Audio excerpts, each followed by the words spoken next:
మార్కాపురం ప్రమాద ఘటనలో ఓ వ్యక్తి పలువురిని కాపాడాడు.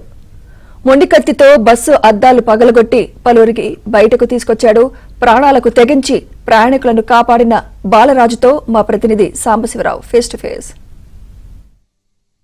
మార్కాపురం బస్సు ప్రమాద ఘటనలో ఒక ఆసక్తికరమైన సంఘటన వెలుగు చూసింది. బస్సు ప్రమాదం జరిగిన సమయంలో తన ప్రాణాలకు ముప్పు ఉందని తెలిసినా కూడా తోటి వారిని కాపాడాలని ఒక మానవత్వంతో బాలరాజు అనే వ్యక్తి బస్సు అద్దాలను పగలగొట్టి తన శాయశక్తిలో కొంతమందిని కాపాడి ప్రాణాల నుంచి కాపాడి ప్రస్తుతం మార్కాపురం ప్రభుత్వ ఆసుపత్రిలో చికిత్స పొందుతున్న పరిస్థితి అయితే ఉంది. అసలు ఇతను ఎక్కడి నుంచి వస్తున్నాడు, ఆ ప్రమాదం జరిగినప్పుడు ఏం జరిగినది కూడా ఇతను ప్రత్యక్ష సాక్షి. బస్సులో ఉన్నాడు. బస్సులో ఉండటమే కాకుండా అద్దాలను పగలగొట్టి దాదాపు 7-8 మందిని కూడా బస్సులో నుంచి బయటికి లాగి కాపాడి వారి ప్రాణాలకి ప్రాణభిక్ష పెట్టిన వ్యక్తిగా మిగిలాడు.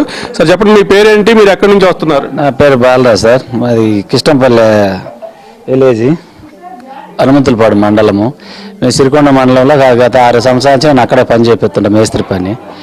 మనుషులకు అవసరమైంది, మనుషుల గురించి ఊరికి వస్తున్నా. నేను వస్తా ఈ మార్కాపురం దాటిన తర్వాత ఈ ఘటన జరిగింది. అది ఈ కంకర్ టిప్పర్ ఒకటి ఇటు వస్తుంది మార్కాపురము. ఇది మార్కాపురం నుంచి పొదిలి వెళ్తుంది బస్సు. ఆ ఎక్కుడులో ఆ బస్సు ఏమన్నా కానీ రైట్ సైడ్కి లెఫ్ట్ సైడ్లో పోవాల్సింది రైట్ సైడ్కి వచ్చింది. ఈ బస్సు లెఫ్ట్ సైడ్లో పోవాల్సింది రైట్ సైడ్కి పోయింది. రెండు అక్కడే ఢీ కొట్టుకున్నాయి. కొట్టిన 1 సెకండ్లోనే మంటలు లేచిపోయినాయి. మంటలు లేచి బాగా రగర్దూలుగా లేచిపోయి ఆడవాళ్ళు అంతా చిక్కకపోయింది చాలామంది. ఆ తలకాయలలో ఎల్లబెట్టిన వాళ్ళు కొంతమంది దూకేదాన్ని భయపడుతున్న వాళ్ళని అద్దాలు బగలగొట్టేసి కొంతమందిని 7-8 మంది దాకా గింతకు వదిలేసిన. ఆ లాస్ట్లో కొంతమంది నేను పట్టుకున్నారు. 2-3 అయితే పూర్తి వదిలేసిన పట్టుకోకుండా. ఇక లాస్ట్లో ఎవరు ఆ ఆడమని తీద్దామని ఆమె ఏడుతున్నా, చేయి పట్టుకున్నా కానీ నాకు కళ్ళు కనిపించలే.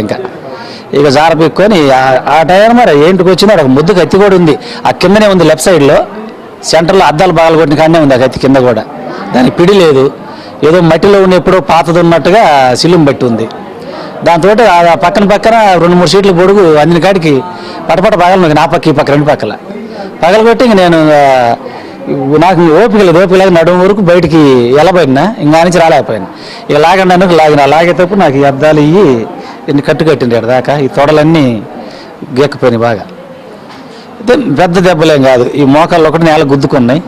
నాకు ఇక్కడ ఈ మేడకు ఒక చోట సీట్లు గుద్దుకున్నాయా, ఈ ఒకళ్ళ మీద ఒకళ్ళ సీట్లు వచ్చి కొట్టుకున్నప్పుడు ఏం పొడుచుకుని తెలియలే. ఈ మెడ ఒకటి గుండెల కాడ కొద్దిగా నొప్పి ఉంది, గుండెల కాడ తగ్గింది కానీ మెడది బాగా నొప్పి.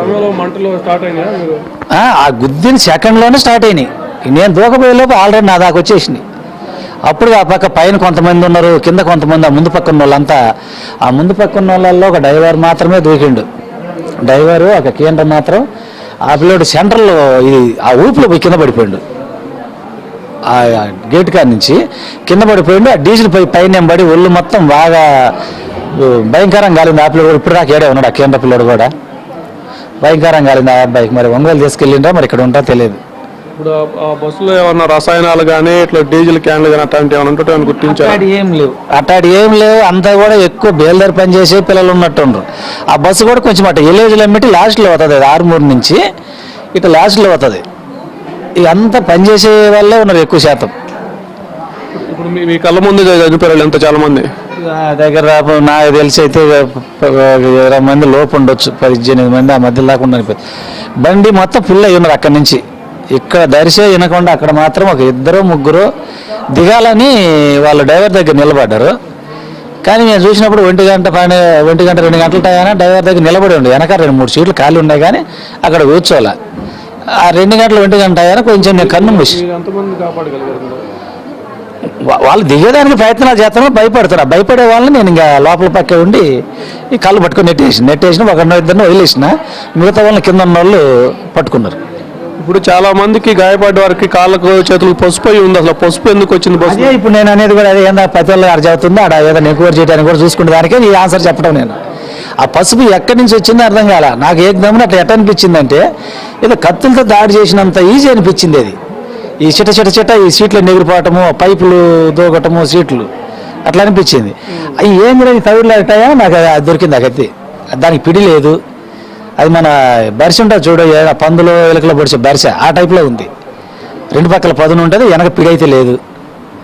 ఆ టైప్లో ఉంది. అది ఈ పసుపు అయితే మరి ఆ పడిన అందరూ ప్రతి వాళ్ళకి అందరికి ఒంటి నిండా అయింది. అది ఎక్కడి నుంచి అయింది అనేది తెలియట్లా. పెద్ద మూటల లగోజు కూడా వేసినట్టు కూడా మేము ఉన్నప్పుడు ఏం కనిపించలే. ఇది జరిగి దూకినాకనే అందరి ఒంటికి కనిపిస్తుంది. ఏం పసుపు యాడ్ నుంచి వచ్చిందని నేను చూస్తున్నా. బస్సులోకి గాయపడిన చాలా మంది వ్యక్తులు ఒంటి మీద పసుపు అయి ఉంది. అసలు ఆ పసుపు బస్సులోకి ఎందుకు వచ్చింది, పసుపా లేక ఏదైనా పేలుడు పదార్థమా అనేది, రసాయన పదార్థం అనేది కూడా అర్థం కాని పరిస్థితిలో ఉంది. దీనిపై కూడా ప్రభుత్వం కానీ పోలీసు యంత్రాంగం కానీ విచారణ చేయాలి. మార్కాపురం జిల్లాలోని రాయవరం బస్సు ప్రమాద ఘటనలో బాలరాజు ఒక హీరోగా దాదాపు 6 కాపాడిన సంఘటన అయితే ఇప్పుడు అందరి నుంచి కూడా అభినందనలు అయితే వెలువడుతున్న పరిస్థితి అయితే ఉంది. మిగతా వారు కూడా గాయపడి వారందరూ కూడా కోలుకొని త్వరగా ఇంటికి చేరాలంటూ కూడా బాలరాజు కోరుకుంటున్న పరిస్థితి.